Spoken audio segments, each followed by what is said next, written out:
Salam sejahtera penonton semua. Anda kembali bersama saya, Josim, dalam Diari Ikon Siarawan. Baik, hari ini kita mulakan dengan sesi Mock Run. Assalamualaikum dan salam sejahtera bersama saya, Kafi Jalil dalam Semasa 4. Baca berita ke, Dek?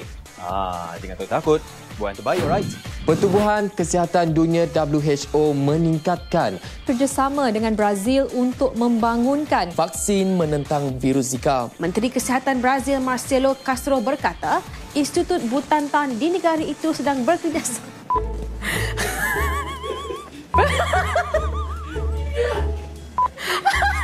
Butantan! However, scored his second goal in 75 minutes as Bunyod Coral lead 3-1. But late goals from Yahya Al-Shehri and Hussein Abdul Ghani helped the Saudis defeat at home.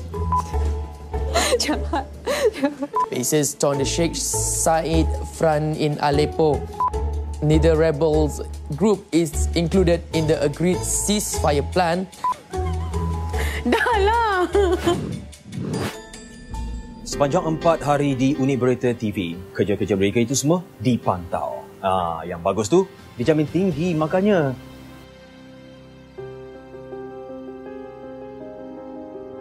Kenapa takut semalam Pukul 10 awak datang tadi awak buat apa tadi?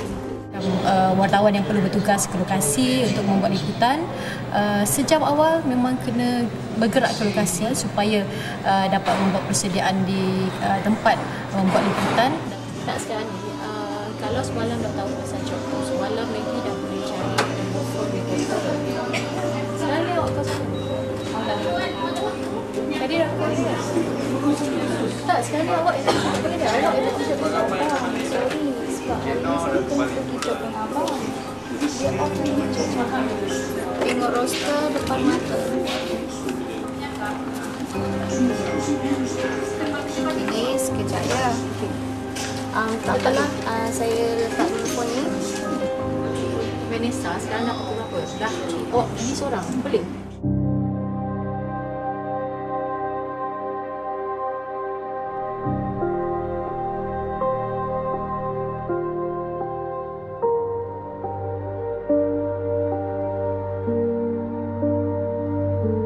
Dan apa yang saya lakukan tadi adalah antara yang menjadi perhatian apabila di bilik berita lah, iaitu masa. Hari ini merupakan hari pemarkahan untuk kita menilai kembali tugasan-tugasan yang telah pun diberikan oleh bilik berita. 30% markah diperuntukkan untuk Unit Berita TV menilai kebolehan 14 orang ikon siarawan dalam melaksanakan tugasan-tugasan yang diberikan kepada mereka. Jika disabitkan kesalahan, tertuduh boleh dikenakan hukuman penjara maksimum 7 tahun atau denda atau kedua-duanya sekali. Dari Kompleks Mahkamah Kuala Lumpur, Nur Jazidah Zulkifli melaporkan untuk Berita RTM. Monotonous. Jadi bila ada stand up ni, dia menambah baiklah.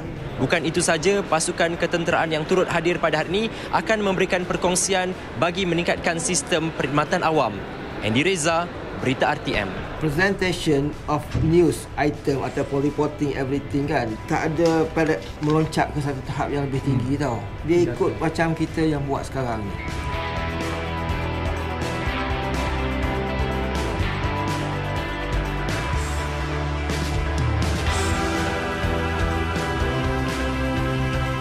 Jadi saksikan mereka mempersembahkan hasil tugasan terbaik mereka Sabtu ini pukul 4 petang di TV2.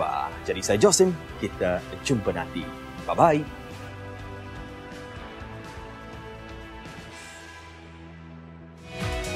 Hujan